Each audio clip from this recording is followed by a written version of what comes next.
Do you know what the Italian word frittata translates to in English? It's fried. Now, even though I don't fluently speak Italian or really any other language, I do pretty well when it comes to speaking food-related words in almost any language.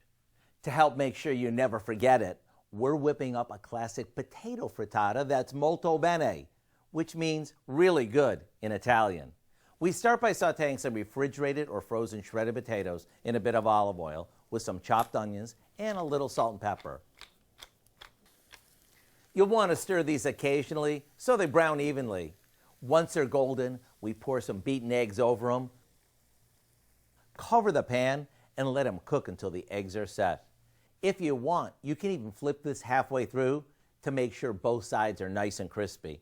Then slide it out of the pan onto a large platter or cutting board, cut it into wedges, and you're good to go.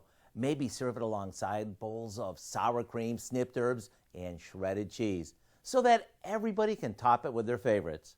To get the recipe for our classic potato frittata, all you need to do is visit our website.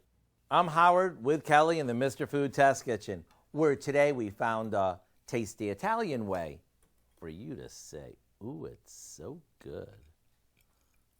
Mm. Mm-hmm.